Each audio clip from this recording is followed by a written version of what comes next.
একদিন দুনিয়ায়ও কষ্ট হবে, আখিরাতেও কষ্ট। আখলাক চরিত্র যে নষ্ট করে, এই উলঙ্গ ছবি, নর্তকীর ছবি, জিনা ব্যভিচারের ছবি, নারীর ছবি, আল্লাহর কসম প্রতিটা তোমার যৌবনের শক্তি দুনিয়ার মধ্যেই নষ্ট করে দেয়। আখিরাতের বরবাদি তো আছেই, দুনিয়ারও শক্তি, সামর্থ্য, যৌবন, যৌন শক্তি নষ্ট করে। এজন্য দুনিয়াও কষ্ট হবে, আখিরাতও কষ্ট। তুমি ব্যক্তিগতভাবে না জানলেও আমি জানি, হাজারো শত শত যুবকের সাথে আমার ব্যক্তিগত সম্পর্ক আছে, ব্যক্তিগত মহব্বত আছে আমার সাথে। এরকম অসংখ্য যুবকের চোখের পানি এই এতগুলো মানুষের সামনে আল্লাহর কসম আমি দেখছি। তুমি জানো না, নষ্ট নারী, নষ্ট ছবি দেখতে দেখতে নিজের শরীর সক্ষমতা কি পরিমাণ নষ্ট করে ফেলছে। নিজের হাত নিজের নাফরমানি গুনার মধ্যে ব্যবহার করে কি পরিমাণ বরবাদ করে দিছে। সারা রাত নিজের জীবন কি পরিমাণ শেষ করে দিছে।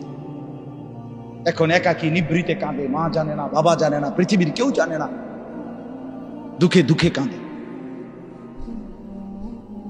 আমি এমন শত শত যুবক আমাদের সাথে তো কথা বলে, কাঁদে, দোয়া চায়, কি করবো বলে। তোমার কাছে তো কত, তোমার কাছে বলবে কেন? আল্লাহ আমাদেরকে মাফ করে দেন। এই জন্য আমি অনেক ছেলে দেখা বললাম, দয়া করে নিজের আখলাক, নিজের চরিত্র নষ্ট করলে মানুষ আর মানুষ থাকে না। তো আল্লাহ তাআলা বলেন, এবার এই তর্জমাগুলো শুনেন, তাইলেই কথা শেষ। আল্লাহ তাআলা আমাদের কাছে তাকওয়া চায়। আল্লাহ বলে, আমারে মুত্তাকি পরিচয় দিয়া বুঝায় দাও তুমি মুত্তাকি, মানে তুমি গুনাহ ছেড়ে দিয়েছ, নেক আমল অভ্যস্ত ছিলা। আল্লাহ বলেন, এমন হলেই তুমি মুত্তাকি।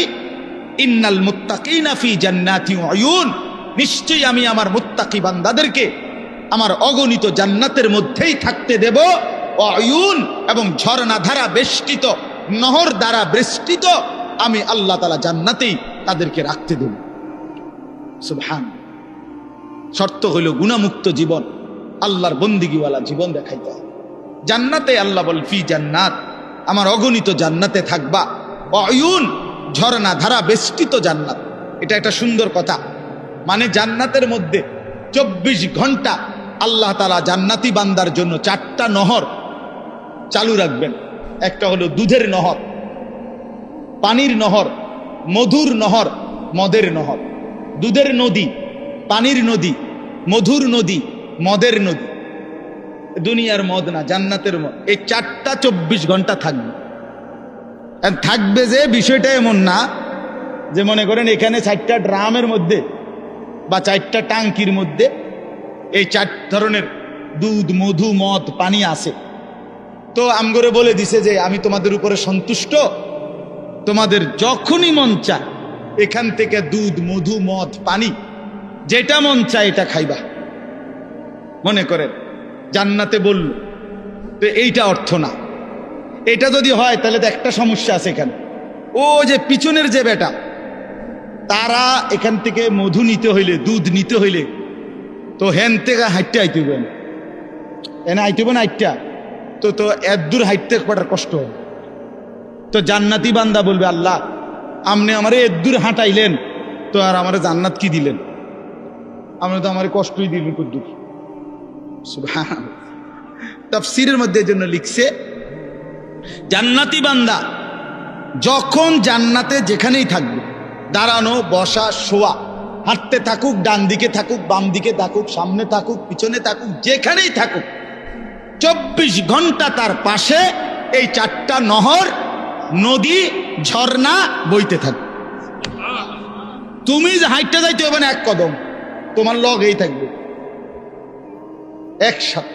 এইটারে কয় উয়ুন জান্নাতিন তাজরি মিন তাহতিহাল আনহার।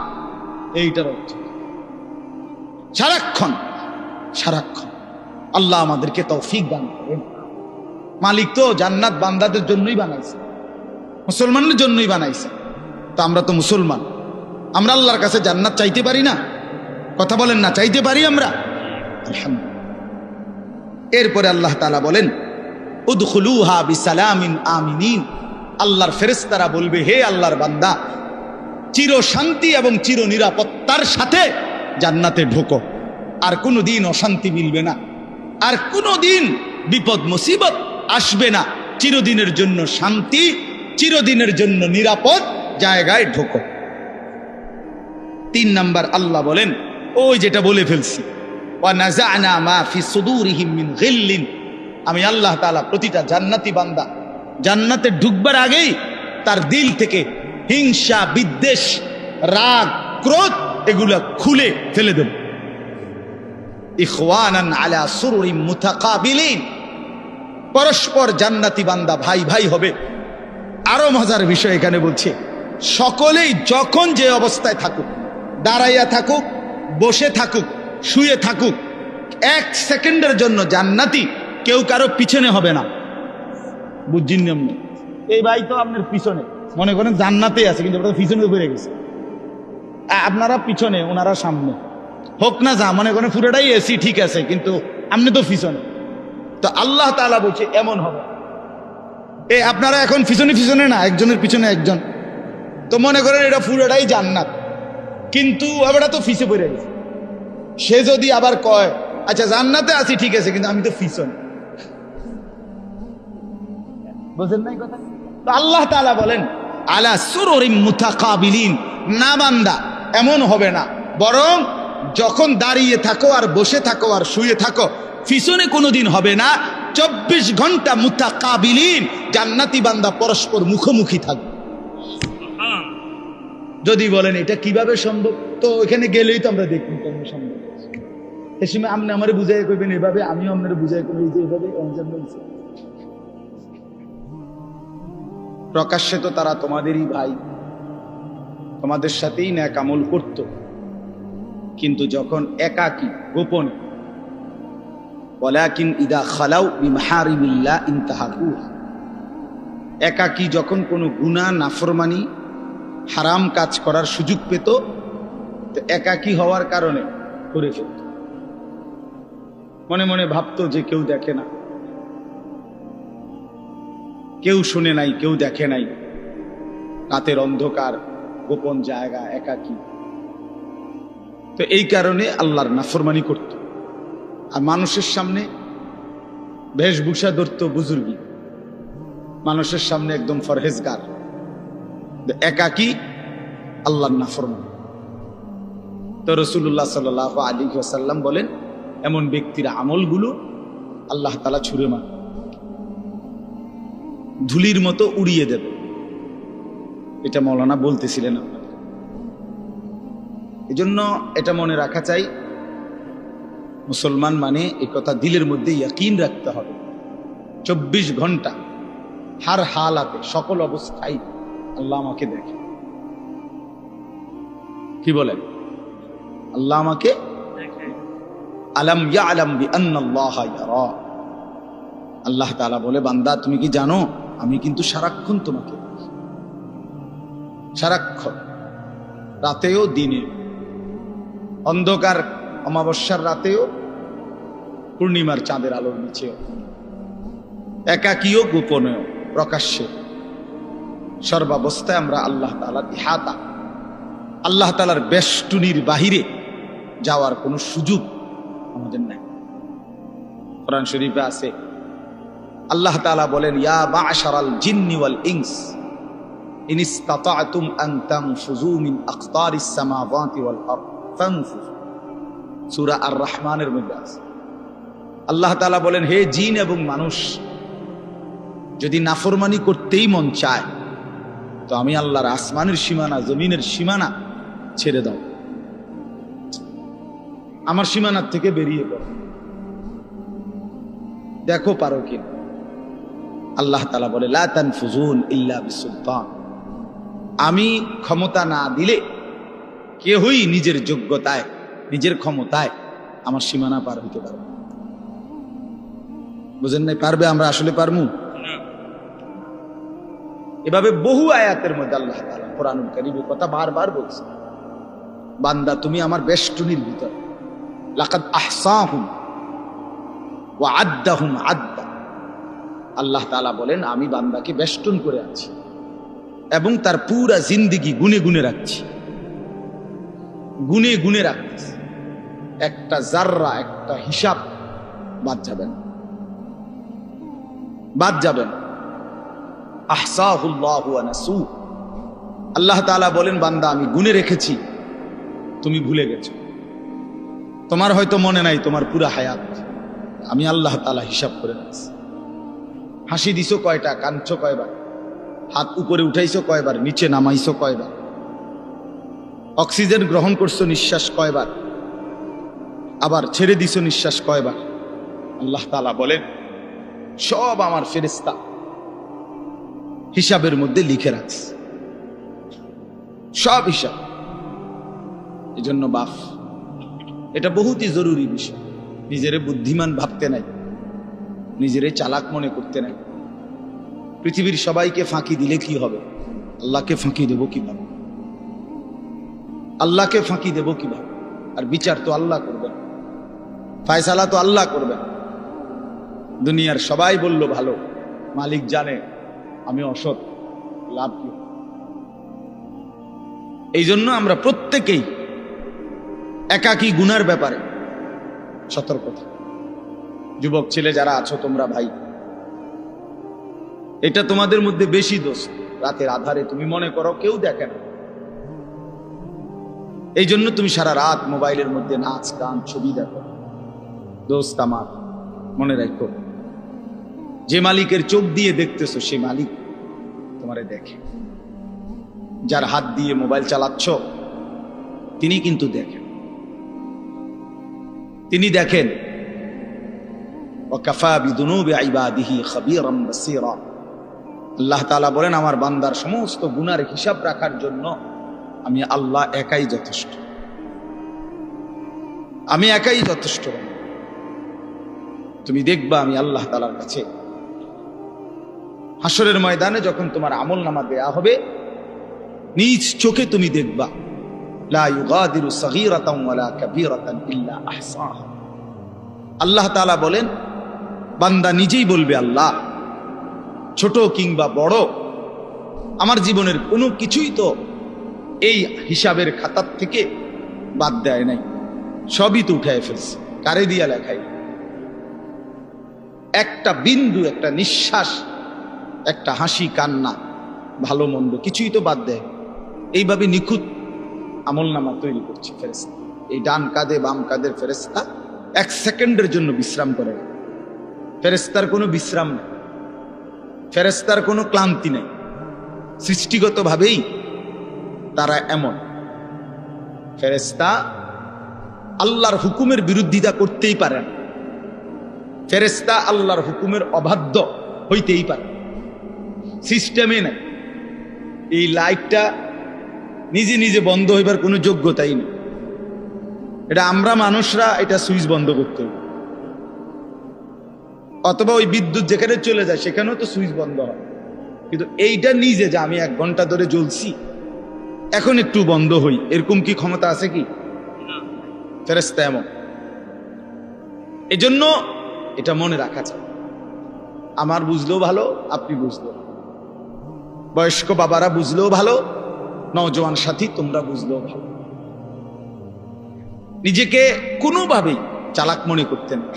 আল্লাহ তাআলা বন্ধু বান্দা তুমি তোমারে বুদ্ধিমান ভাইব না। বুদ্ধিমান কোন নাফরমান বুদ্ধিমান হয় না, খোদার কসম। আল্লাহ তাআলা বারবার কোরআনে বলছে কোন বেঈমান, কোন নাফরমান বুদ্ধিমান হয় না।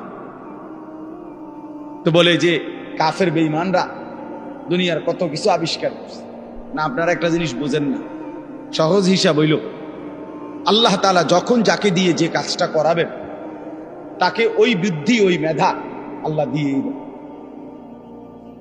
এই জন্য আপনি যদি বলেন যে বেটা ট্রাক আবিষ্কার করছে, বানাইছে, মনে করেন তো এই ছোট্ট মোবাইলটা তো হে মনে এমনি বানাইতে পারবে। এত বড় ট্রাক যে বেটা বানাইতে এবারটা কি আর এই মোবাইলটা বানাইতে পারতো না?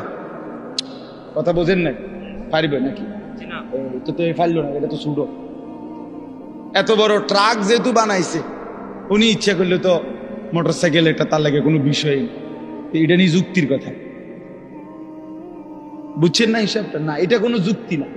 আল্লাহ তাআলা এক একজনের মাথায় এক একটা কি মেধা, যোগ্যতা আল্লাহ দিয়েছেন, আল্লাহ দিয়েছেন।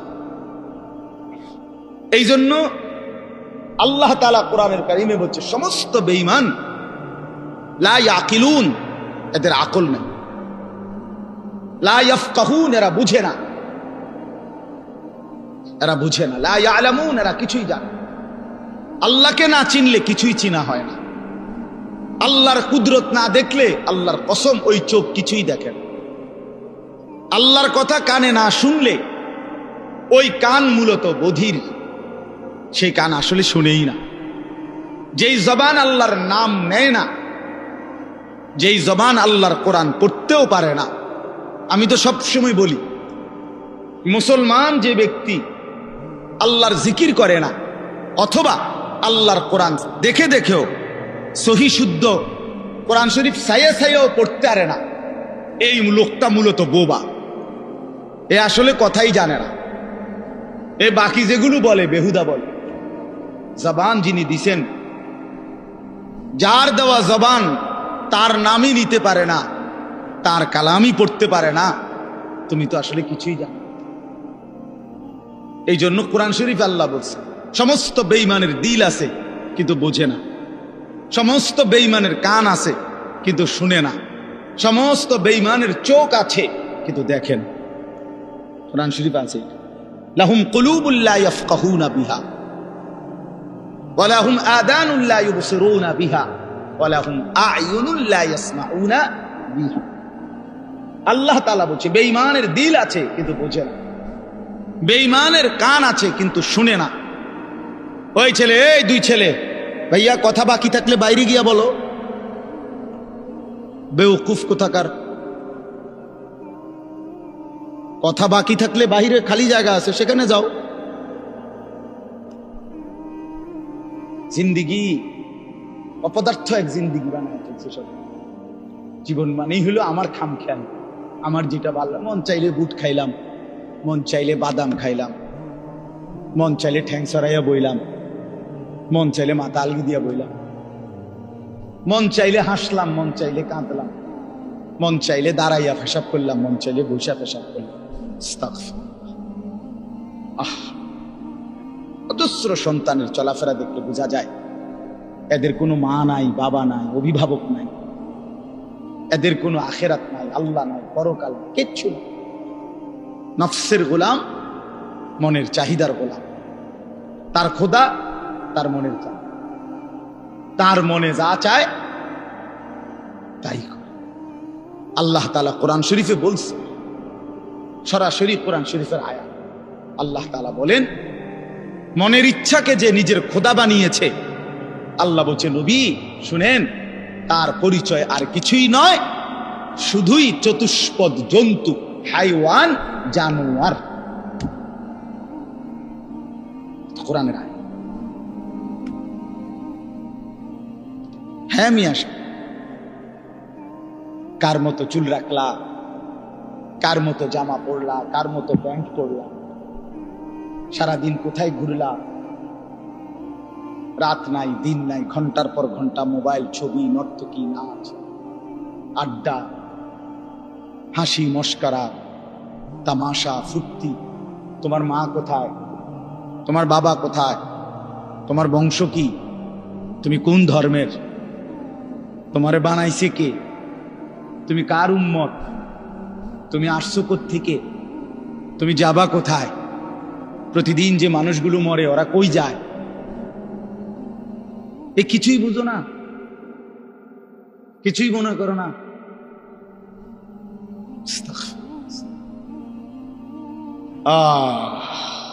চলো ভাই, এই জন্য বললাম বাপ, এটা জরুরি বিষয়। আমি ওই মাওলানা ইয়াহিয়ার কথা থেকে বলতেছিলাম, আল্লাহ তাআলা 24 ঘন্টা নজর রাখে। আল্লাহ তাআলা বলে বান্দা আমি দেখি আমার চোখের সামনে তুমি কেমনে নাফরমানি, কেমনে নাফরমান। এতবার নিষেধ করলাম, একবারও আমার কথা শুনলা না। এতবার আদেশ করলাম, একবারও শুনলা না। কোরআন শরীফে আছে, আল্লাহ বলছেন ফাবিআইয়ি হাদিসিন বা'দাহু ইউমিনুন। আল্লাহ তাআলা বলেন, বান্দা কোরআনের চাইতে দামি আর কোন কথা বললে তুমি ঈমান আনবে?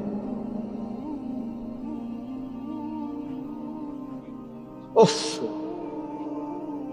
এর চাইতে দামি কি বললে তুমি বিশ্বাস করো? আল্লাহ তাআলা বলছে, দুনিয়াবাসী, আমার সবচেয়ে কলিজার টুকরা বন্ধু, আমার সবচেয়ে প্রিয় রসুল, আখিরি নবী, আমার বন্ধু, আমার হাবিব রসুল আকরাম সাল্লাল্লাহু আলাইহি ওয়াসাল্লাম, তাকে দিলাম তোমার জন্য। আমার সর্বশ্রেষ্ঠ কিতাব কোরআন দিলাম তোমার জন্য। এরপরেও তুমি পাত্তা দিলা না। এত বড় রসুলকেও পাত্তা দিলা না, এত বড় কিতাবকেও পাত্তা দিলা না। এরপরে আর কি দিলে ঈমান আনতা? আর কি বললে সেজদা করতা? আমার মতো মালিক আর কতবার বললে তুমি সেজদা দিতা? আমার রসুল কতবার কাঁদলে, আর কতদিন কাঁদলে? 23টা বছর তো কাঁদছেন বন্ধু আমার। সেই বন্ধু আর কত কাঁদলে তুমি নামাজ পড়তা? আম্মা জান আয়েশা রাদিয়াল্লাহু তাআলা আনহা বলেন, নবীজির স্ত্রী বলেন, আমি একদিন দেখছি এশার নামাজের কিছুক্ষণ পরে নবীজি হুজরার মধ্যে আমার কামরায়, আমার স্বামী, আমার নবী, আমার রসুল সাল্লাল্লাহু আলাইহি সাল্লাম তিনি দাঁড়াইছেন। দাঁড়িয়ে আল্লাহ তাআলার কাছে নামাজের নিয়ত বাইদা উম্মতের জন্য দোয়া করতে শুরু করছেন। আম্মা জান আয়েশা বলেন, দুনিয়াবাসী, আল্লাহর কসম, ফজরের আজানের পূর্ব পর্যন্ত এক দাঁড়ানোতে আমি দেখছি নবীজি সারাটা রাত কাঁদছেন আর উম্মতের জন্য দোয়া করছেন। সারা রাত, সারা। ইন তুআযিবহুম ফাইন্নাহুম ইবাদুক ওয়া ইন তাগফির লাহুম ফাইন্নাকা আনতাল আজিজুল হাকীম। এই দোয়াটা করছে, আল্লাহ, আমার উম্মত আপনার বান্দা, আপনি বানাইছেন। যারে আপনি বানাইছেন তারে আপনি চাইলেই শাস্তি দিতে পারেন, এটা তো আমি জানি। আপনি শাস্তি দিলে আপনারে বাধা দিবে কে? কারণ আপনার গোলাম, আপনার বান্দা, আপনি বানিয়েছেন, আপনি মুনিব, আপনি মালিক। কিন্তু ওয়া ইন তাগফির লাহুম, ওফ, নবীজি বলেন, আল্লাহ, কিন্তু এই বন্ধুর দিকে তাকাইয়া, আপনি তো আমারে খুব ভালোবাসেন, আমার দিকে তাকাইয়া যদি আমার উম্মতরে মাফ করে দেন, তাইলে আপনার বাধা দিবে।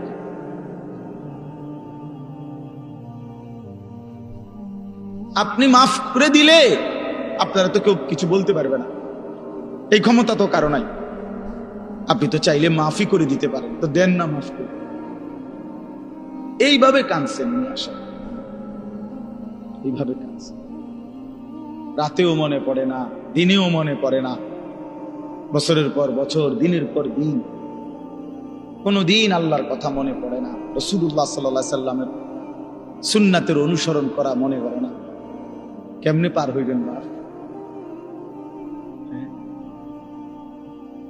এত বছর দাড়ি কাইটা আখিরাতে পার হইবেন কেমনে?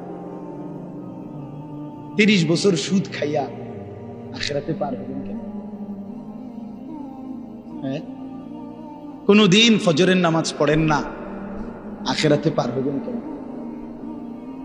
আপনার বিবি কোনদিনও পর্দা করে না, এই বোন পার হবে কেমনে? 30 বছর ধরে প্রতিদিন আপনার ঘরে রঙিন টেলিভিশন চলে, আপনার বিবি বাচ্চারা নাচ গান, নর্তকীর ছবি, নাটক, সিনেমা দেখে মুক্তি পাইবেন কেমনে বাবা? বলেন, সবাই বলেন, ফিকির করেন, ভেবে দেখেন। কি বুঝাই দিবেন আল্লাহকে? কি বুঝাই দিবেন রাসূলুল্লাহ সাল্লাল্লাহু আলাইহি ওয়াসাল্লাম? নবীজি কিছুই জিজ্ঞেস করবে না? কি মনে করেন আপনারা এমনি সবাই সুপারিশ করবে মানে কি কিছুই জিজ্ঞাইতো না? কোনো কাগজপত্র কিছুই দেখবে না নাকি? কথা বলেন না তো। তাইলে রাসূলুল্লাহ সাল্লাল্লাহু আলাইহি ওয়াসাল্লাম সুপারিশ করবে মানে কি? মানে কোনো কথা নাই, শুধু আপনি গিয়ে দাঁড়াইবেন আর আপনার বেহেশত বুঝ দিয়ে লাগবে নাকি? তো তাইলে হিসাব করলো কেন? ডান কাদের বাম কাদের ফেরেশতা লিখলো কেন? আমল নামা তৈরি হলো কেন? মিজানের পাল্লায় ওজন হবে কেন? হাসরের ময়দান, বিচারের ময়দান বলা হলো কেন? বুঝেন নাই কথা?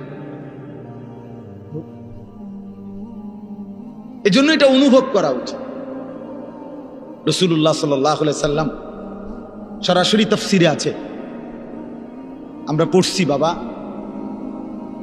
আল্লাহ তাআলা যেদিন নবীকে বলছেন, বন্ধু আপনার সামনে আমি আপনার উম্মতের আমলনামা খুলব, এই কথা নবী যখন শুনছেন, আল্লাহ নবী সাল্লাল্লাহু আলাইহি সাল্লাম অঝরে কাঁদছেন। কেন কাঁদছেন? মুহাদ্দিসিনে কেরাম বলে, নবীজি চিন্তা করছে, ভাবতেছিলেন, হায় আমার উম্মতের আমলনামা যদি আমার সামনে খুলে, আর আমি যদি দেখি পৃষ্ঠার পর পৃষ্ঠা গুনাহ নাফরমানি, আমি সেই চেহারা আমার মালিকের সামনে কেমনে দেখাবো? আমি কেমনে বলবো সর্বশ্রেষ্ঠ নবীর উম্মত এমন নাফরমান কেমনে হয়? বুঝেন নাই? এজন্য বিষয়টারে এত তামসা মনে করুন। রাসূলুল্লাহ সাল্লাল্লাহু আলাইহি সাল্লামের ভালোবাসা আপনি জায়গা থেকে আপনি বুঝে নিয়ে, আপনি যেই তরিকাতে আছেন, আপনি তরিকা লইয়া আমার টানাটানি নাই, আপনার পিসাব লইয়া আমার টানাটানি নাই, আপনার দরবারে নিয়ে আমার টানাটানি নাই। আপনার যেমনি হোক, আমি আপনি সবাই মিলে চলেন, ফিকির করি কেমনে আখিরাতের মুক্তি নেই। জান্নাতের অনেক দরজা, জান্নাতের দরজা একটা না, অনেক দরজা। যে কোনো এক দরজা দিয়ে ঢুকতেই, এই এখন শুনামু আপনার করে, এখানে পড়ছি, ওয়ানাযা'না মা ফি সুদুরিহিম মিন গিল্ল। আল্লাহ বলেন, আমার যতগুলো বান্দাকে আমি জান্নাত দেব, ঢুকবার আগেই আমি তাদের কলিজা থেকে চিরদিনের জন্য হিংসা, বিদ্বেষ, রাগ, ক্ষোভ, ক্রোধ সরাই দেব। ইখওয়ানান, সবাইরে ভাই ভাই বানায় দেব। আলা সুরুরিন মুতাকাবিলিন, সমস্ত জান্নাতি পরস্পর পরস্পরের মুখোমুখি হয়ে আনন্দ আর ফুর্তিতে মজে থাকে।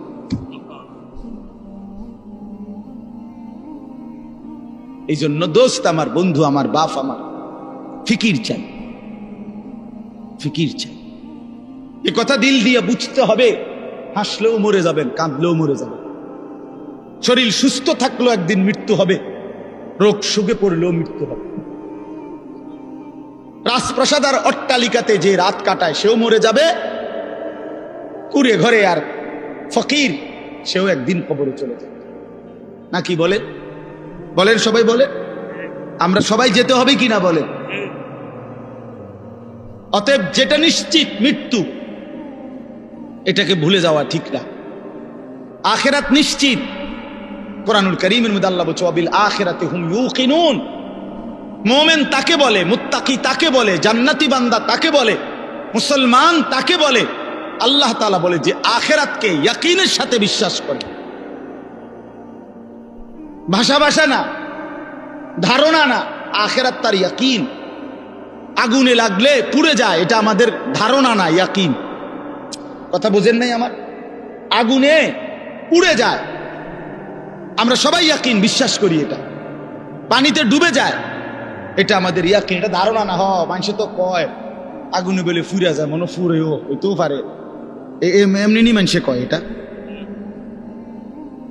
তো আল্লাহ তাআলা বলেন, বান্দা আখিরাতের ব্যাপারটা তুমি এই মনে করো না যে আরে হুজুররা তো কয়, বারবার কয়, মনে হইতেও পারে,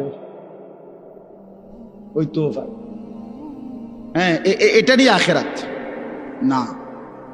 সাহাবায়ে কেরাম রাসূলুল্লাহ সাল্লাল্লাহু আলাইহি ওয়াসাল্লামের সোহবতে, সান্নিধ্যে, কিতাবের মধ্যে আমরা পড়ছি, সাহাবীদের হালাত ছিল এমন যেন তারা আখিরাতকে 24 ঘন্টা চোখের সামনে দেখতেন।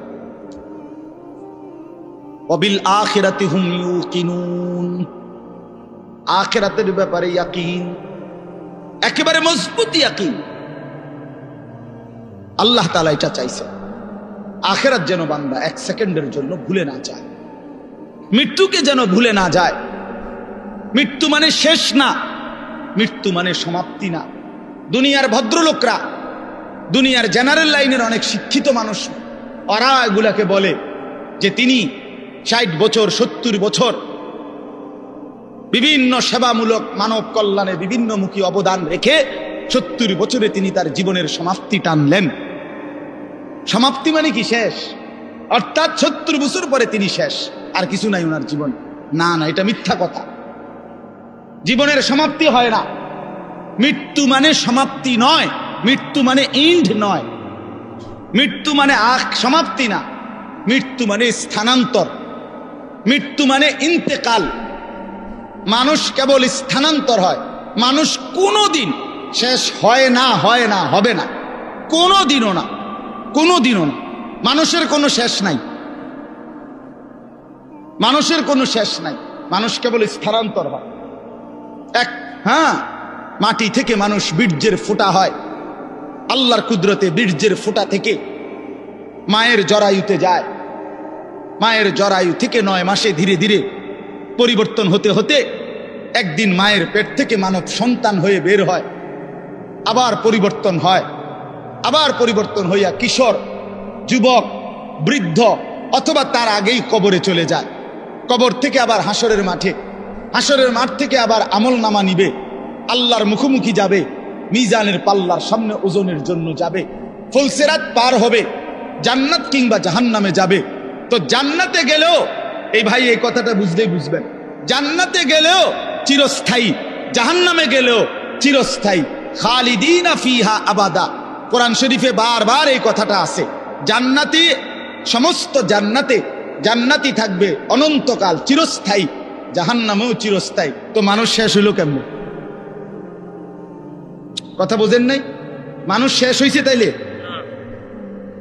মানুষ যদি জান্নাতে যায় তাইলেও স্থায়ী, যদি জাহান্নামে যায় তাইলেও কি শেষ হইল? শেষ নাই, অনন্তকাল, অনন্তকাল। এই জন্য আখেরাত ভুলতে নাই। যে আখেরাত ভুলে যায়, মৃত্যুকে ভুলে যায়, আল্লাহর কসম, এটা বোঝা উচিত। আমিও, আপনিও, বাবারাও, নওজোয়ানরাও, পর্দার আড়ালের মা বোনরাও, আখেরাত ভুলে গেলে মুসলমান থাকে না। পরকাল যার জেহেন থেকে সরে গেছে, যার ধ্যানে, চিন্তায়, চেতনায়, চলাফেরায়, উঠা বসায়, লেনদেনে আখেরাত, আখেরাতের বলতে কিছুই তার মনে নাই, তারে মুসলমান বলে না, মুসলমান বলে না। পৃথিবীর আর কোন ধর্মাবলম্বীদের কাছে আখেরাতের ব্যাপারে স্পষ্ট কোনো ধারণা নাই। হিন্দু ধর্মের অনুসারী যারা, তারা মনে করে মৃত্যুর পরে মানুষ আবার পুনর্জন্ম হয়, জন্মান্তর হিন্দু ধর্মের একটা গুরুত্বপূর্ণ বিশ্বাস তাদের। আবার পুনরায় জন্ম হয়, প্রথম জন্মে যদি সে ভালো কাজ করে, পরের জন্মে আপনার বড়, তাদের উত্তম মানুষ, তাদের ধর্মে যারা মনে তাদের মতো হয়ে আসে। আর যদি প্রথম জন্মে মন্দ কাজ করে, পরের জন্মে বিভিন্ন জীব জন্তু, কীট পতঙ্গের মতো হইয়া জন্ম নেয়। এইটা তাদের বিশ্বাস। ইয়াহুদি ধর্ম যারা, ইয়াহুদি, ওই যে ইসরায়েলের যে কুত্তারা মুসলমান মারে, ওই বেঈমানদের আকীদা হলো পরকালে যদি বিচার হয় তাইলে আমাদের সর্বোচ্চ 40 দিন আমরা মুসা আলাইহিস সালামের কথা শুনি নাই, এই জন্য হয়তো 40 দিনে হালকা কিছু ফিটা টিটা দিতে পারে, এর বেশি দিবে না কাউরে। 41 দিনের দিন সব স্বর্গে চলে যাবে।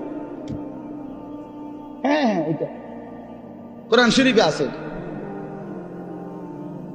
এইভাবে খ্রিস্টানদের আকীদা হইল, এই যে সারা পৃথিবীর যত খ্রিস্টান, ইউরোপের, তাদের কথা হইল, আমরা পৃথিবীতে যত অপরাধই করি না কেন, আমাদের পরকালের সমস্ত অপরাধ মোচন করে আমাদেরকে স্বর্গে নিয়ে যাওয়ার জন্য আমাদের যেই ঈসা, আল্লাহর পুত্র, নাউজুবিল্লাহ, উনি রেডি হয়েছেন, উনি সমস্ত পাপ নিজের কাঁধে তুলে নিয়ে আমাদেরকে স্বর্গে দিয়ে দিবেন।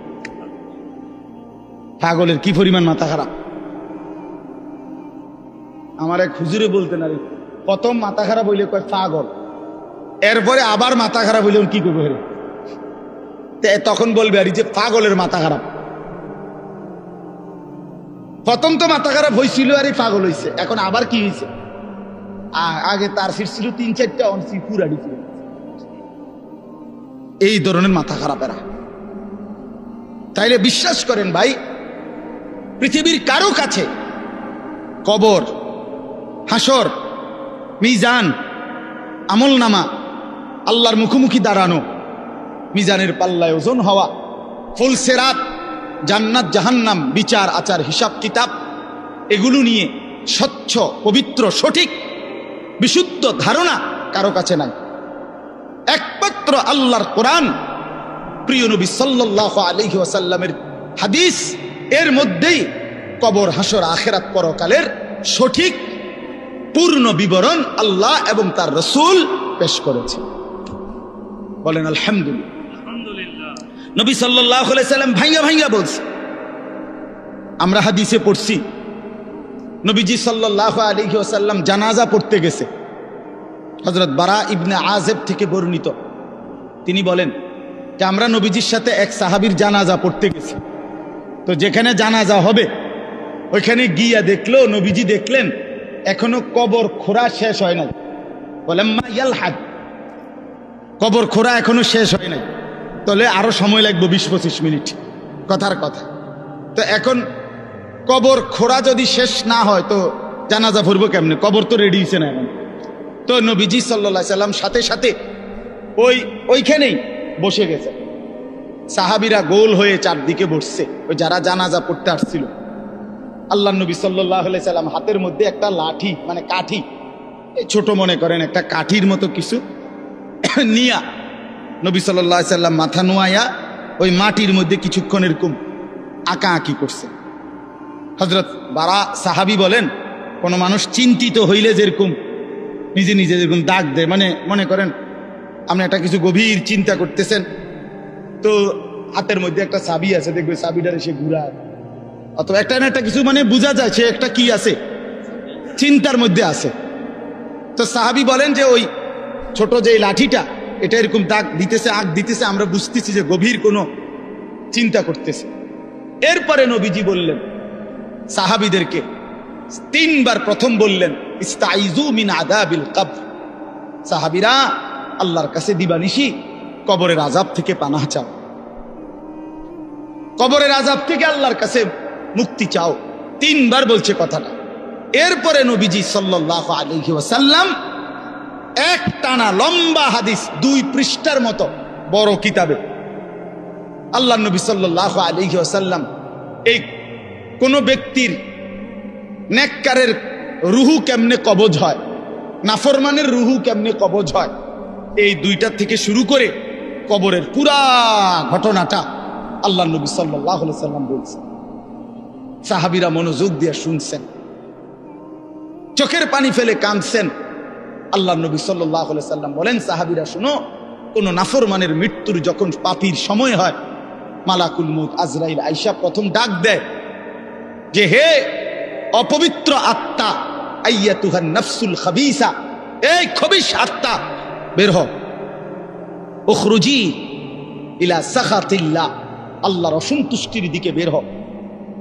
নবীজি বলেন নাফরমান পাপী আল্লাহর অবাধ্য, তার রুহুটা তখন বের হতে চায় না। মালাকুল মউত আজরাইল কলিজাটার মধ্যে খপ করে ধইরা রুহুটা কলিজা থেকে টান দিয়া ছিঁড়ে ফেললেই রুহুটা তখন এই কণ্ঠনালীর কাছে, এখানে কণ্ঠনালীর যে শেষ জায়গা, এখানে এসে আটকায়া যায়। এই কলিজার থেকে ছিঁড়া এখানে যখন আটকায়, আল্লাহ নবী সাল্লাল্লাহু আলাইহি সাল্লাম বলেন আর বের হতে চায় না। আজরাইল তখন কোনো কিছুকে টাইনা হেসরাইয়া ছিঁড়া, টাইনা টুইনা হেসরাইয়া যেভাবে বের করে, মালাকুল মউত আজরাইল ওই নাফরমানের রুহুকে এইভাবে টাইনা হেসরাইয়া ছিঁড়া ফাইরা তারপরে বের করে। এই জন্য দোস্ত আমার, বন্ধু আমার, রাসূলুল্লাহ সাল্লাল্লাহু আলাইহি ওয়াসাল্লাম বিস্তারিত একেবারে জান কবজ থেকে শুরু করে বর্ণনা দিচ্ছেন। কোরআন শরীফ আল্লাহ বারবার বলছেন ফালাউলা ইযা বালাগাতিল হুলকুম, রব্বুল আলামিন বলে কোন নাফরমানের রুহু যখন ছিঁড়ে গিয়ে কণ্ঠনালীতে এসে পৌঁছে, ওয়া আনতুম হিনা ইদিন তানদুরুন, তোমরা আশপাশের আত্মীয় স্বজন তখন তার দিকে তাকিয়ে থাকো। وَنَحْنُ أَقْرَبُ إِلَيْهِ مِنكُمْ وَلَكِنْ لَا تُبْصِرُونَ। আমি আল্লাহ তো তখন সামনেই থাকি, কিন্তু তোমরা দেখো না। বলেন না, আল্লাহ বলেন আমিও দেখি, তোমরাও তাকায়া দেখো। তার রুহুটা বের হতে চাচ্ছে না, কণ্ঠনারীর কাছে আইসা আটকায় গেছে। এরপর আল্লাহ বলেন ফালাউলা ইন কুনতুম গায়রা মাদিনিন,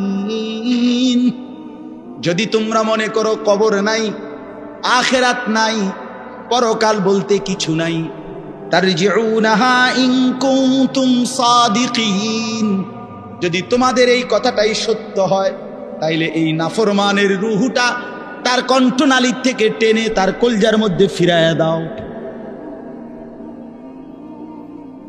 ফিরিয়ে দাও। দেখো না পারো কিনা।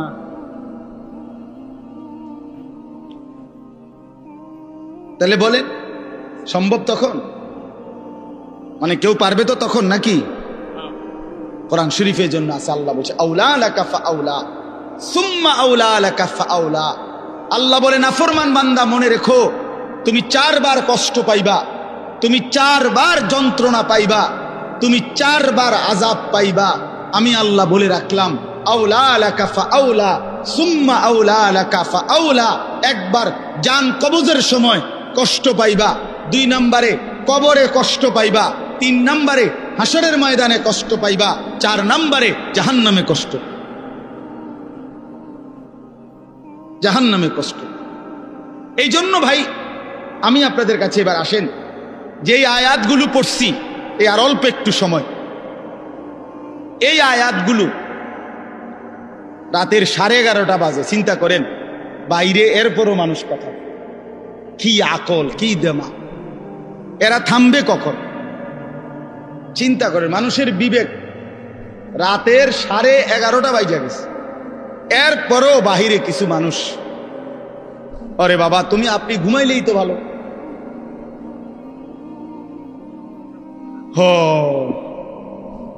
কোনো কথাই মানে আল্লাহর কথা কানের ধার দিয়েও যায়। দুর্ভাগ্য, দুর্ভাগ্য। চলেন তো আমি বলতেছি, আখিরাতকে যদি কেউ ভুলে যায়, আর অল্প একটু আমার কথাটা শুনেন, আখিরাতকে কেউ ভুলে গেলে, যুবক ভাই তোমরাও শোনো ভাই, আখিরাতকে ভুলে গেলে সে আর মুসলমান থাকে না। মানুষ আখিরাতকে ভুলে গেলে মানুষ জানোয়ার হয়। দুনিয়ার কোনো আইন দিয়া, আরো কোনো আইন না, আরো পুলিশ র্যাব বিজিবি না, এর উর্ফে আরো 10টা বাহিনীও যদি পৃথিবীতে চালু করে, মানুষের থেকে মন্দ অভ্যাস, মানুষের গুনাহের প্রবণতা, মানুষের অপরাধের মানসিকতা কমবে না। মানুষ সুযোগ খুঁজে, দুনিয়ার এই আইন প্রশাসনের কাছ থেকে মানুষ ফাঁকফুক খুঁজে, আর কি কৌশল বাইর করে, কোনো না কোনো কৌশলে পুলিশে ফাঁকি দেয়, র্যাবকে ফাঁকি দেয়, বিজিবি ফাঁকি দেয়, মেম্বাররে ফাঁকি দেয়, চেয়ারম্যানরে ফাঁকি দেয়, বাবাকে ফাঁকি দেয়, মাকে ফাঁকি দেয়, কাউকে না কাউকে ফাঁকি দিয়া কোনো না কোনো বুদ্ধি বাহির কইরা সে অপরাধ করে। কিন্তু যার কলিজার ভিতরে আল্লাহর সামনে দাঁড়াইবার অনুভূতি, আখেরাত, পরকাল, নিজের বিচার, নিজের হিসাব, যে এই কথা দিল দিয়া বুঝে যে আমার 1 সেকেন্ড আল্লাহর আড়ালে না, আমার প্রতি নিঃশ্বাসের হিসাব দিতে হবে, প্রতি সেকেন্ডের হিসাব দিতে হবে, আল্লাহর কসম এই আখিরাতের বিশ্বাস যার কলিজায় যতটা মজবুত হয়ে বসে, তো ততটাই তার অপরাধ কমে যায়, আল্লাহর বন্দেগী বেড়ে যায়। আপনি যদি বলেন আমি হুজুরের মধ্যে, আপনি যদি বলেন হুজুর আমনের মধ্যেও অনেক গুনাহ আছে, আপনারাও হুজুরদের মধ্যে বহুত কি আছে, পাপ আছে, আমরা জানি, হ্যাঁ তো আমিও কই জানি, তো বুঝতে হবে আমার মধ্যে আখিরাতের ঘাটতি আছে, আপনার মধ্যে যেমন ঘাটতি। কথা বুঝছেন কিনা বলে? আমি কোনো বেহেশতের থেকে আইছি না, আমি আইছি সাবের বাজার। বুঝছেননি আমার কথাটা? আমি এখন কি বেহেশতের থেকে আইছি? কে? আমি আইছি ক্যান্টনমেন্ট থেকে। তো আমি তো বেহেশতের থেকে আসি নাই, আমাকে হিসাবের জন্য যাইতে হবে। আপনি যেমন দাঁড়াবেন আমিও দাঁড়াবো, আপনাকে যেমন হিসাব দিতে হবে আমাকেও দিতে হবে। এই জন্য আখিরাত ভুলে গেলে এক মানুষের অপরাধ বেড়ে যায়, এক মানুষের বন্দিগি ছুটে যায়। কেন নামাজ পড়ে না? আখিরাত মনে নাই। কেন চুরি করে, জিনা করে, ব্যভিচার করে, মদ খায়, জুয়া খেলে? কেন সারা রাত যুবক সারা রাত উলঙ্গ ছবি দেখে, নর্তকীর নাচ দেখে, জিনা ব্যভিচারের দৃশ্য দেখে? মুসলমানের বাচ্চা হইয়া কোনোদিন খোদার 365 দিনের একটা বছরে কোনোদিন ফজরের নামাজ পড়ে না। মুসলমানের বাচ্চা এত বড় জানোয়ার কেন হইল? মুসলমানের ঘরে জন্ম নিয়া এত বড় হাইওয়ান কেমনে হইল? এক মহিলা 30 বছর ধরে বেপর্দা, মুসলমান হওয়ার পরও কেমনে হইল? একজন মুসলমান হওয়ার পরে 30টা বছর ধরে সে কেমনে সুদ খায়, কিস্তি নেয়, এত মিথ্যা কথা, এত গালিগালাজ কেমনে করে? 60টা বছর হইয়া গেছে, বুড়া মিয়া এখনো বিড়ি খায় কেমনে? 60 বছর বয়স, এখনো সাদওয়ানে বৈশা টেলিভিশনে নর্তকীর নাচ দেখে কেমনে? কারণ আখিরাত ভুলে গেছে। কি ভুলে গেছে বলেন না কেন? অথবা আখিরাত মনে আছে, তবে আখিরাতকে সামান্য কিছু মনে করছে। এই মনে ঘন্টা 2-1 একটা বিষয়, হয়তো 2টা থাপড় চটকনা দিয়া, বুঝেন না কথা, 2-1টা থাপ্পড় টাপ্পড় দিয়া মনে কি করে দিব, ছেড়ে দিব। অথচ বিষয়টা তো এমন না। আল্লাহ তাআলা কোরআনে বলছে হাসরের ময়দানে একদিন এক এক দিন, প্রতিদিন এক এক দিন 50,000 বছর। কোরআন শরীফের আয়াত, এটা কোনো হুজুরের ব্যাখ্যা না, ডাইরেক্ট কোরআনের আয়াত। ফি ইয়াউমিন কানা মিকদারুহু 50,000 সানা, প্রতিদিন একদিন হাসরের ময়দানে 50,000 বছর। 50,000 বছর একটা প্রচন্ড গরমের জায়গার মধ্যে আপনারই যদি 4টা ঘন্টা 5টা ঘন্টা, চারিদিকে কোনো দরজা নাই, জানালা নাই, পুরা গরমের মধ্যে এই প্রচন্ড গরমের সিজনে যদি বসায় রাখে 10টা ঘন্টা, আমি তো পাগল হয়ে যাব। আপনি তো গরমে পাগল হয়ে যাবেন। তো 50,000 বছর একদিনে মাথার উপরে সূর্যটা থাকলে দোস্ত আমার কি হবে অবস্থা? পায়ের নিচের জমিন তামার মতো হলে কি হবে? আল্লাহ নবী সাল্লাল্লাহু আলাইহি সাল্লাম বলেছেন, উম্মত 1 সেকেন্ডের জন্য এই এক পাও রাখতে যেটুকু জায়গা, পায়ের তালু, এতটুকু জায়গার অতিরিক্ত কাউকে 1 সুতা জায়গা বেশি দেওয়া হবে না। মাউদাউ কাদামিন, শুধু পাও রাখবার জায়গাটাই হাসরের ময়দানে মিলবে। ডানে বামে সামনে পিছনে আর আগাইতেও পারবে না, পিছাইতেও পারবে না, এবং 1 সেকেন্ডের জন্য বসতে পারবে না। ইয়াউমা ইয়াকুমুন নাসু লিরাব্বিল আলামিন, দাঁড়িয়ে থাকতে হবে। মাথার উপরে সূর্য থাকবে, পায়ের নিচে জমিন তামার মতো, নড়াচড়ারও কোনো ডান বাম করার সুযোগ নাই। জাহান্নাম সামনে, ওয়াজিআ ইয়াউমাইদিন বিজাহান্নাম, কোরআন শরীফ আল্লাহ বলছে হাসরের ময়দানে জাহান্নামকে সকলের সামনে এনে দাঁড় করানো হবে, জাহান্নামকে দেখবে। এই অবস্থায় কেমন হবে হালাত? আমি এই বছর এই যে গত হজে আরাফার দিন, যেদিন হজের দিন, বিশ্বাস করেন হজের দিন, আরাফাতের দিন মানে হজ্জের সময়, ওই তাবুর বাহিরে দাঁড়াইয়া, খোলা আকাশের নিচে দাঁড়াইয়া দোয়া করা, এটা একটা সুন্নত, মানে নবীজির একটা আমল ছিল। নবীজি আরাফার দিন, হজের দিন তাবুত থেকে সইরা আলগা হইয়া খালি আকাশের নিচে দোয়া করছে লম্বা সময়। এই আমলটা করার জন্য বিশেষ করে এই বছরের হজে 2-3 বার বাইরেছি। এই কদ্দুর 2টা মিনিটও বিশ্বাস করেন মনে হচ্ছে যেন আগুনের গোলা মারতে আছে শরীর। গরম কাহাকে বলে, একেবারে পুড়ে গেছে পাউডা পুরা। আমি বাড়িতে আসার পরও তো প্রায় 15-20 দিন আমার হাতের কোন সুদ আসলো, এত গরম ছিল। তো অথচ আমরা সবাই বিজ্ঞানিক গবেষণা কি যেন, আমাদের থেকে সূর্য কত দূরে, কত জি আচ্ছা এই ধরেন না যে দূর দূরে এই 2,86,000 কন আর 30 লক্ষ মাইল দূরে কন, যাই বলেন অনেক দূরে কিনা বলেন, এই লক্ষ লক্ষ মাইল দূরে সূর্যের তাপে যদি এই অবস্থা হয়, তো মাথার উপরের সূর্যের কি অবস্থা? কেন নামাজ পড়ো না ভাইয়া? এই বাপ মুসলমানের বাচ্চা, কেন নামাজ পড়ো?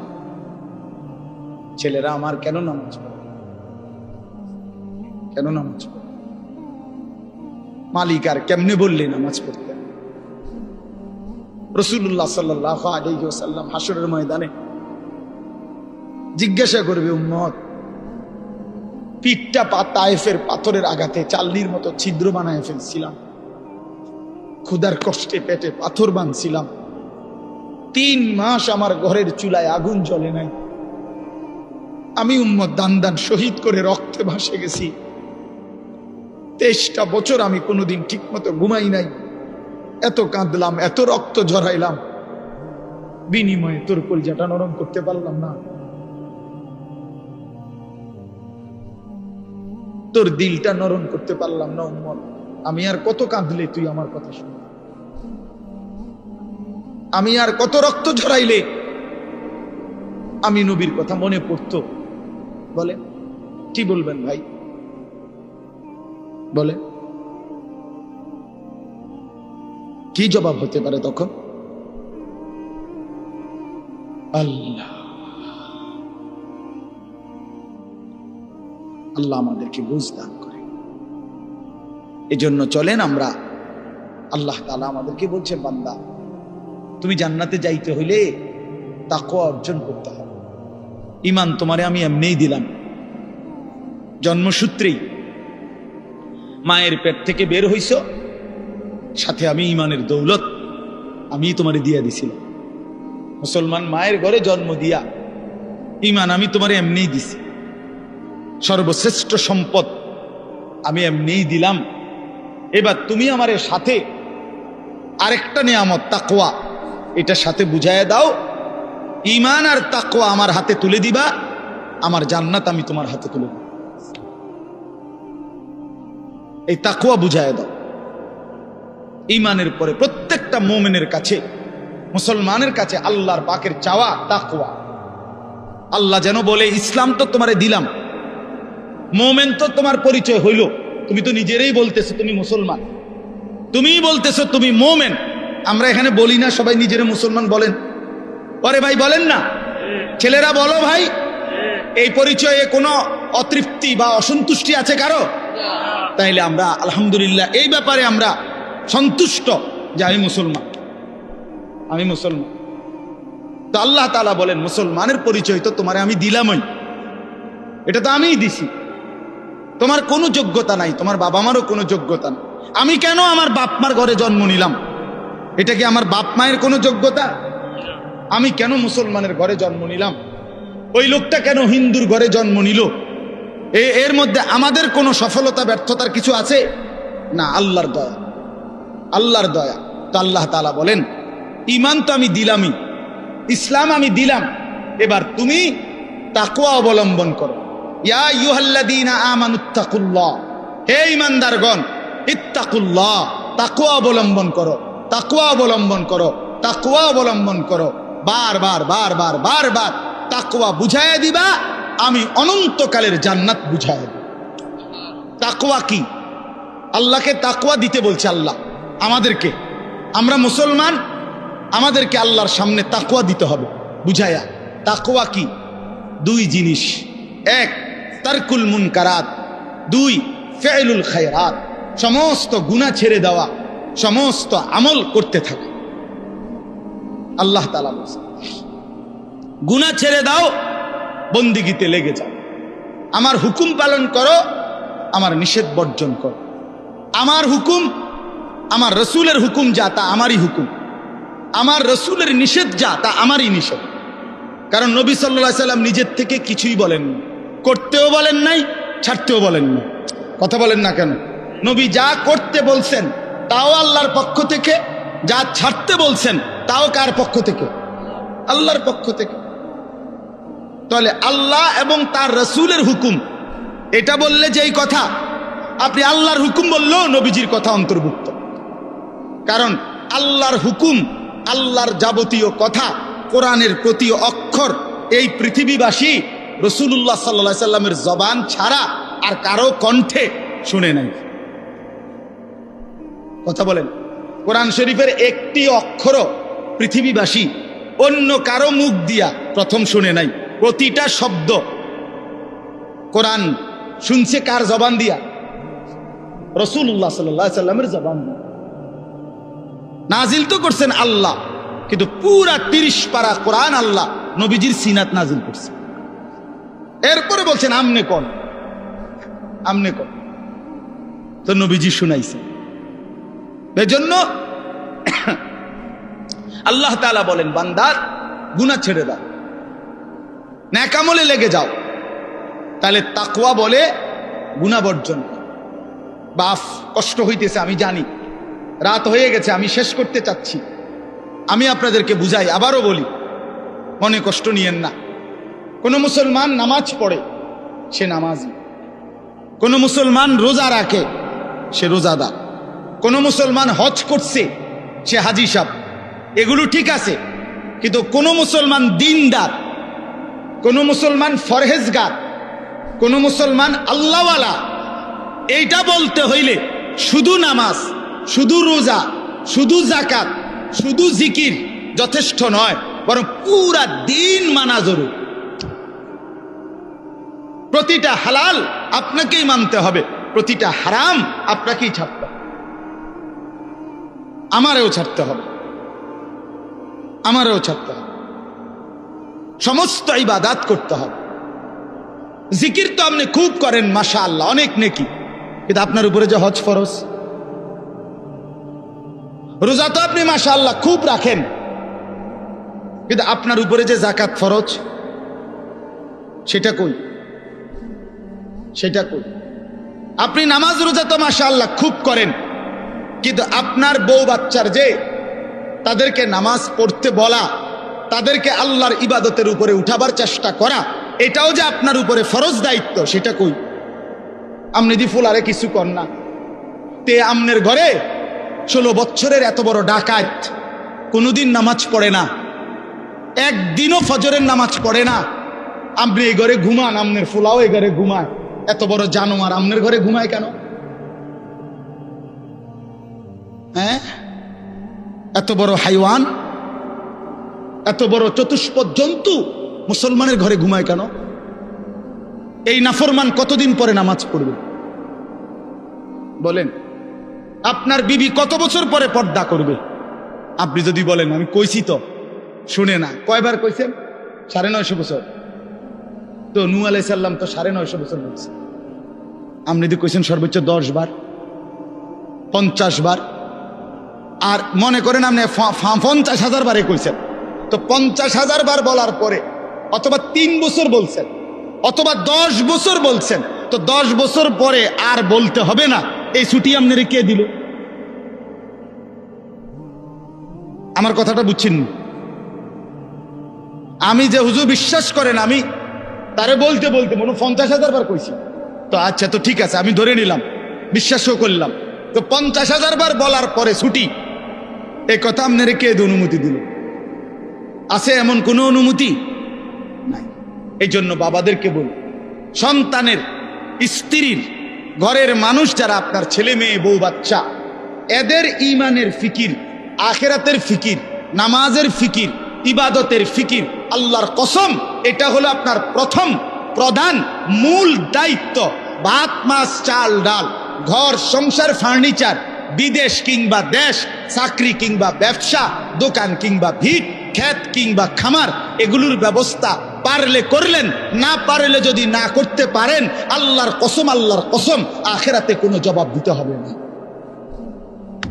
আপনার ছেলে মেয়ের জন্য যদি আপনি বিল্ডিং করে দিতে না পারেন, খাট বানায় দিতে না পারেন, তারে যদি আপনি বিদেশ না পাঠাইতে পারেন, এর জন্য হাসরে আপনি আটকাবেন না। কিন্তু তারে কেন নামাজ পড়তে বললেন না, সেজদা দিতে বললেন না, পর্দা করতে বললেন না, তারে কেন গুনাহ ছাড়াইতে চেষ্টা করলেন না, তারে কেন টেলিভিশন মোবাইল নাটক সিনেমার থেকে বাঁচাইতে চেষ্টা করলেন না, এই জন্য আপনি আল্লাহর কাছে জবাবদিহি করতেন। এই আমরা আমাদের চেষ্টা করলাম আপনার ঘরে বুঝায় করার জন্য। তো আল্লাহ তাআলা বলেন, বান্দা তাকওয়া বুঝায় দাও, আমার জান্নাত বুঝে নাও। গুনাহ ছেড়ে দিলে বলে, হুজুর আমি সব পারমু কিনা? আপনি সব পারবেন কিনা? সব বলতে আপনি কয়টা বুঝছেন? আপনি জানেননি মোট শরীয়তের বিধান? বলে যে শরীয়তের বিধান হইল করণীয় হইল মোট 30টা, বর্জনীয় হইল মোট 28টা। এরকম আপনি শুরু না করবেন, আপনি শুরু করবেন, আপনি যাবেন আল্লাহর হুকুম মানার জন্য, আপনি আগাবেন 1 কদম, রব্বে কারীম রহমত নিয়ে আসবেন 100 কদম। আল্লাহ বলছে, বান্দা তুমি আইসো 1 বিগত, আমি আসবো 1 হাত। তুমি আসবা 1 হাত, আমি রহমত নিয়ে আসবো 2 হাত। তুমি আসবা হাঁটতে হাঁটতে, আমি রহমত মাগফিরাত নিয়ে আসবো দৌড়তে দৌড়তে। কাজেই বান্দা তুমি ঘাবড়াইও না, আমি তো আছি বান্দা। মা তো 2 বছরের বাচ্চারে হাঁটা শিখায় যখন, তো একটু দূরে দাঁড় করাইয়া, মা এই পাশে দাঁড়াইয়া, আব্বু আব্বু আসো আসো হাঁটো, তো 2 কদম 1 কদম। মাও তো জানে হে এই থেকে এই এর দূর আইতারতো না, ঠিক কি না বলেন? কিন্তু মার উদ্দেশ্য কি? মহিলাটার উদ্দেশ্য হইল বাচ্চাটা আমার 2টা কদম দিলেই এ পড়ে যাবে, কিন্তু আমি দৌড়াইয়া গেছি। এই জন্য 2 কদম দিলেই বাচ্চা যখন পড়ে যাইতে লাগে, মা দৌড়াইয়াই কোলে নিয়া আদর দিয়া চুমা দিয়া জড়াই দেয়।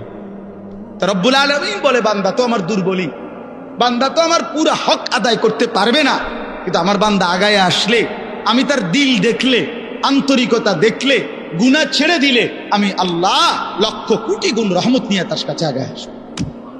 পৃথিবীর সমস্ত বালুকণা পরিমাণ গুনাহ নিয়ে আসলে, আমার কাছে মাফ চাইলে, চোখের পানি ফেললে, আমি আল্লাহ তাআলা সম পরিমাণ মাগফিরাত নিয়ে তোমার কাছে আসবো। হাদিস এটা। এই জন্য আমরা প্রত্যেকেই চেষ্টা করি। আমার দ্বারা হইতো না এ কথা মুসলমান বলতে পারে, মুমিন এ কথা বললে হবে না রে বাপ। আপনি পারবেন, আপনি পারবেন। নেক আমল, আল্লাহর হুকুম পালন করার নিজেরও চেষ্টা করেন, বউ বাচ্চার জন্য চেষ্টা করেন। আর যুবক ছেলে, তোমরা ভাই নিজেরে নিজে নষ্ট করো না। এই রাত গভীরে এই বন্ধু আমি বললাম, ভাই আমার নিজের চরিত্র, নিজের আখলাক, নিজের জীবন, নিজের যৌবন নষ্ট করো। একদিন দুনিয়ায়ও কষ্ট হবে, আখিরাতেও কষ্ট। আখলাক চরিত্র যে নষ্ট করে, এই উলঙ্গ ছবি, নর্তকীর ছবি, জিনা ব্যভিচারের ছবি, নারীর ছবি, আল্লাহর কসম প্রতিটা তোমার যৌবনের শক্তি দুনিয়ার মধ্যেই নষ্ট করে দেয়। আখিরাতের বরবাদি তো আছেই, দুনিয়ারও শক্তি, সামর্থ্য, যৌবন, যৌন শক্তি নষ্ট করে। এজন্য দুনিয়াও কষ্ট হবে, আখিরাতও কষ্ট। তুমি ব্যক্তিগতভাবে না জানলেও আমি জানি, হাজারো শত শত যুবকের সাথে আমার ব্যক্তিগত সম্পর্ক আছে, ব্যক্তিগত মহব্বত আছে আমার সাথে। এরকম অসংখ্য যুবকের চোখের পানি এই এতগুলো মানুষের সামনে আল্লাহর কসম আমি দেখছি। তুমি জানো না, নষ্ট নারী, নষ্ট ছবি দেখতে দেখতে নিজের শরীর সক্ষমতা কি পরিমাণ নষ্ট করে ফেলছে। নিজের হাত নিজের নাফরমানি গুনার মধ্যে ব্যবহার করে কি পরিমাণ বরবাদ করে দিছে। সারা রাত নিজের জীবন কি পরিমাণ শেষ করে দিছে। এখন একাকী নিভৃতে কাঁদে, মা জানে না, বাবা জানে না, পৃথিবীর কেউ জানে না, দুঃখে দুঃখে কাঁদে। আমি এমন শত শত যুবক আমাদের সাথে তো কথা বলে, কাঁদে, দোয়া চায়, কি করব বলে। তোমার কাছে তো কইত, তোমার কাছে বলবে কেন? আল্লাহ আমাদেরকে মাফ করে দেন। এই জন্য আমি অনেক ছেলে দেখা বললাম, দয়া করে নিজের আখলাক, নিজের চরিত্র নষ্ট করলে মানুষ আর মানুষ থাকে না। তো আল্লাহ তাআলা বলেন, এবার এই তর্জমাগুলো শুনেন, তাইলেই কথা শেষ। আল্লাহ তাআলা আমাদের কাছে তাকওয়া চায়। আল্লাহ বলে, আমারে মুত্তাকি পরিচয় দিয়া বুঝায় দাও, তুমি মুত্তাকি মানে তুমি গুনাহ ছেড়ে দিয়েছ, নেক আমল অভ্যস্ত ছিলা, আল্লাহ বলেন এমন হলেই তুমি মুত্তাকি। ইন্নাল মুত্তাকিনা ফি জান্নাতি ওয়া উয়ুন, নিশ্চয়ই আমি আমার মুত্তাকি বান্দাদেরকে আমার অগণিত জান্নাতের মধ্যেই থাকতে দেব। ওয়া উয়ুন, এবং ঝর্ণা ধারা বেষ্টিত, নহর দ্বারা বেষ্টিত আমি আল্লাহ তাআলা জান্নাতেই তাদেরকে রাখতে দেব। সুবহান। শর্ত হইল গুনাহমুক্ত জীবন, আল্লাহর বন্দিগিওয়ালা জীবন দেখাইতে হবে। জান্নাতে আল্লাহ বল ফি জান্নাত, আমার অগণিত জান্নাতে থাকবা। অয়ুন, ঝর্ণা ধারা বেষ্টিত জান্নাত। এটা একটা সুন্দর কথা। মানে জান্নাতের মধ্যে 24 ঘন্টা আল্লাহ তাআলা জান্নাতি বান্দার জন্য 4টা নহর চালু রাখবেন। একটা হলো দুধের নহর, পানির নহর, মধুর নহর, মদের নহর। দুধের নদী, পানির নদী, মধুর নদী, মদের নদী। দুনিয়ার মদ না, জান্নাতের মদ। এই 4টা 24 ঘন্টা থাকবে। থাকবে যে বিষয়টা এমন না যে মনে করেন এখানে 4টা ড্রামের মধ্যে বা 4টা টাঙ্কির মধ্যে এই 4 ধরনের দুধ, মধু, মদ, পানি আছে। তো আমগরে বলে দিছে যে আমি তোমাদের উপরে সন্তুষ্ট, তোমাদের যখনই মন চায় এখান থেকে দুধ, মধু, মদ, পানি যেটা মন চায় এটা খাইবা। মনে করেন জান্নাতে বলল, তো এইটা অর্থ না। এটা যদি হয় তাহলে তো একটা সমস্যা আছে এখানে। ও যে পিছনের যে বেটা, তারা এখান থেকে মধু নিতে হইলে, দুধ নিতে হইলে তো হেন থেকে হাইটে আইতে হবে না, এনে আইতে হবে না আইটা, তো তো এত দূর হাইটতে পাঠার কষ্ট হবে। তো জান্নাতি বান্দা বলবে আল্লাহ আপনি আমারে এত দূর হাঁটাইলেন, তো আর আমারে জান্নাত কি দিলেন? আমরা তো আমার কষ্টই দিলেন কদ্দুর। সুবহানাল্লাহ।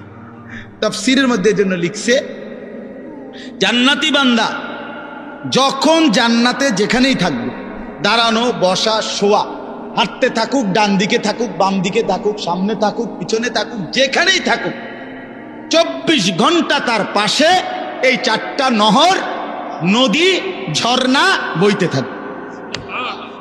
তুমি যে হাইটটা যাইতে হবে না এক কদম, তোমার লগেই থাকবে একসাথে। এইটারে কয় উয়ুন জান্নাতিন তাজরি মিন তাহতিহাল আনহার। এইটার অর্থ সারাক্ষণ সারাক্ষণ। আল্লাহ আমাদেরকে তৌফিক দান করেন। মালিক তো জান্নাত বান্দাদের জন্যই বানাইছে, মুসলমানদের জন্যই বানাইছে। তো আমরা তো মুসলমান, আমরা আল্লাহর কাছে জান্নাত চাইতে পারি না? কথা বলেন না, চাইতে পারি আমরা? আলহামদুলিল্লাহ। এরপরে আল্লাহ তাআলা বলেন উদখুলুহা বিসালামিন আমিনিন।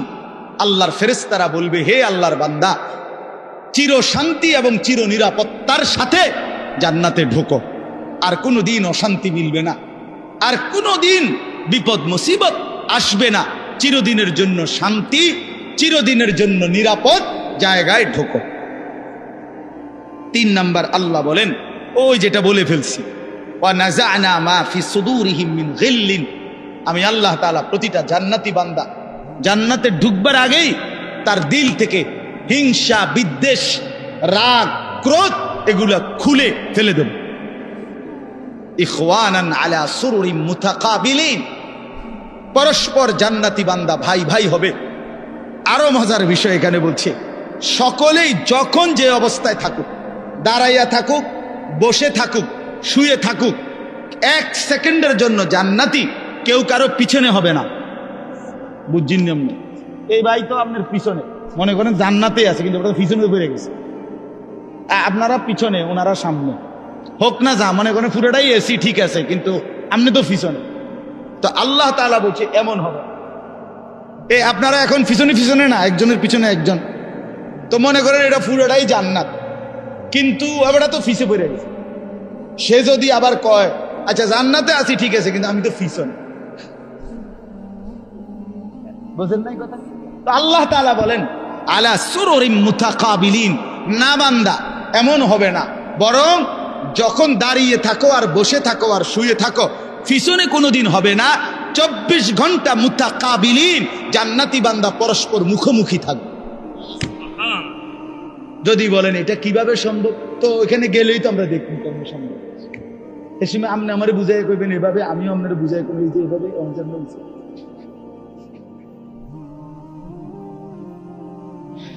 লা ইয়ামাসসুহুম ফিহা নাসাবুন রব্বুল আলামিন বলে লক্ষ কোটি বছরে জান্নাতীর কোনদিন কোনো ক্লান্তি আসবে না।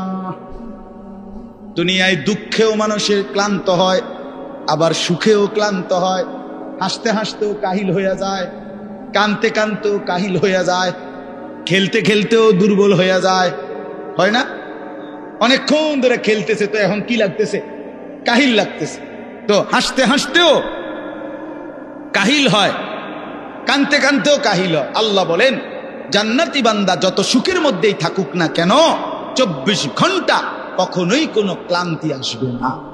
ওমা হুম মিনহা বিমুখরাজিন। রব্বুল আলামিন বলেন কোনদিন লক্ষ কোটি বছরে জান্নাতি বান্দাকে 1 সেকেন্ডের জন্য জান্নাত থেকে বের করা হবে না, কোনদিন বাহির হবে না, অনন্তকালের জন্য থাকবে।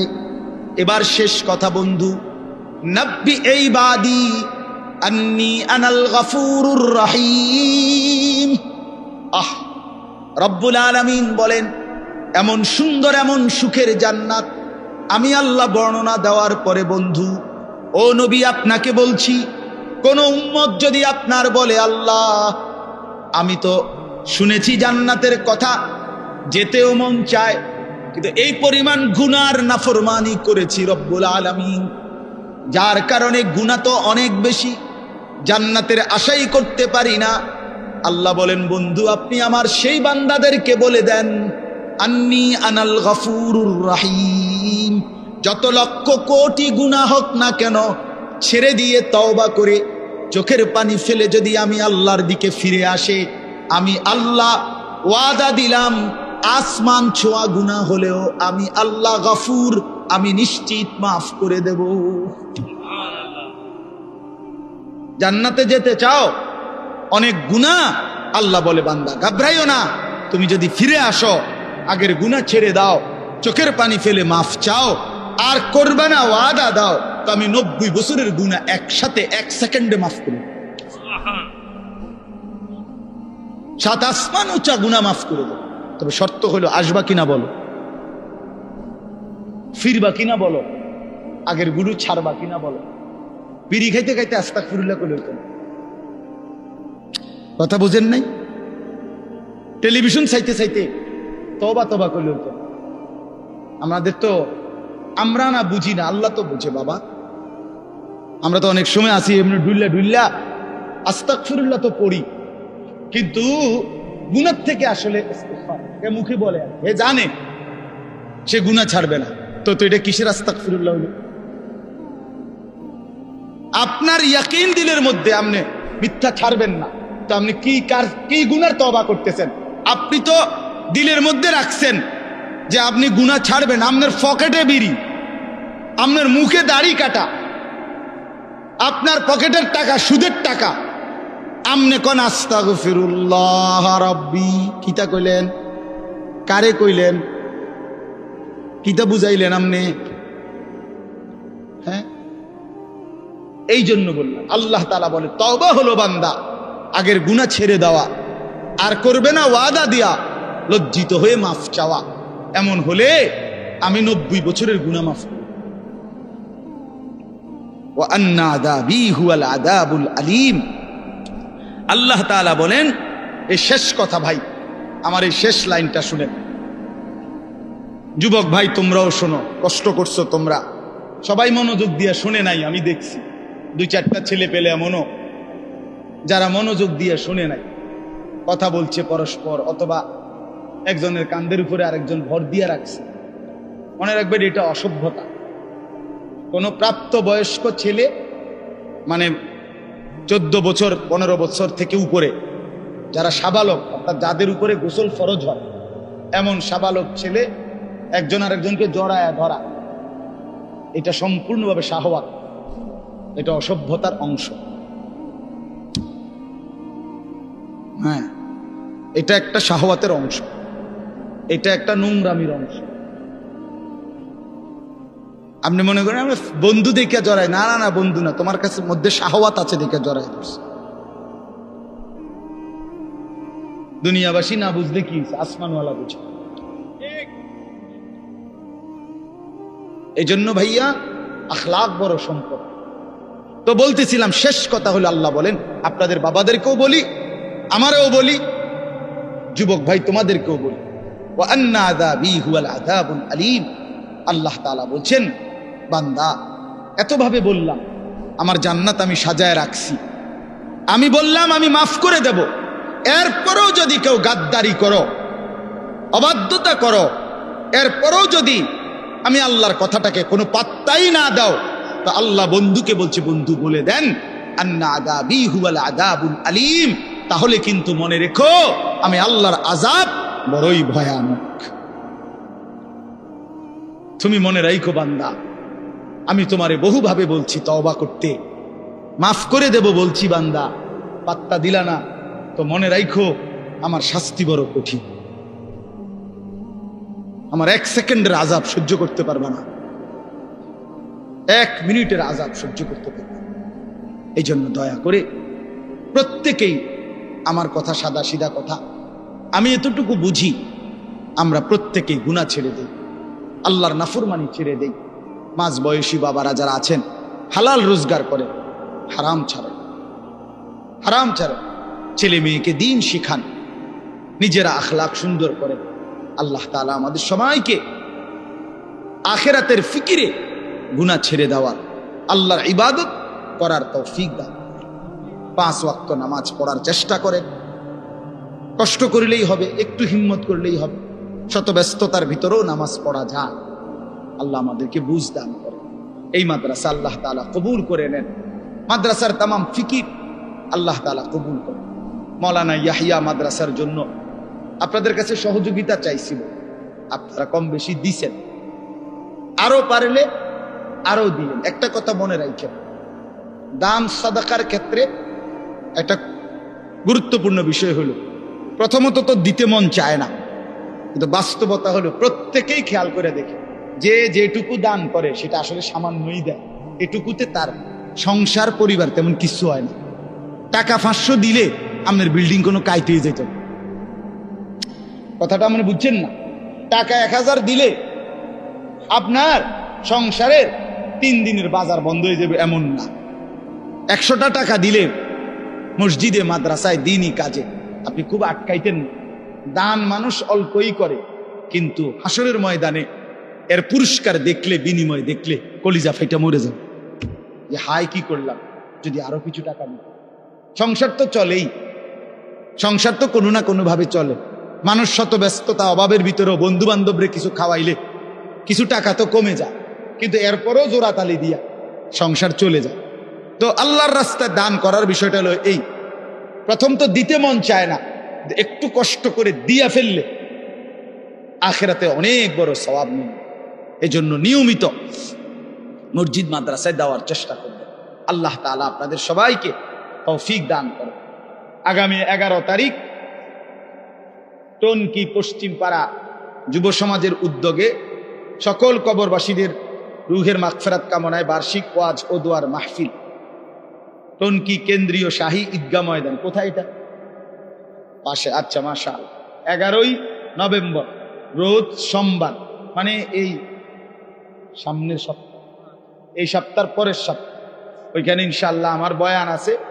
এশার নামাজের পরপর, এশার নামাজের পরপর আমার আলোচনা আমাদের সোনাকান্দা দরবার শরীফের পীর সাহেব হুজুরের ছোট ভাই মাওলানা হুসাইন আহমদ হানাফি, সেও বয়ান করবে, আরো ওলামায়ে কেরাম আসবে। আপনাদেরকে দাওয়াত করা হইল, আপনারা যাওয়ার চেষ্টা করুন। আপনাদের পাগড়িওয়ালা ছিল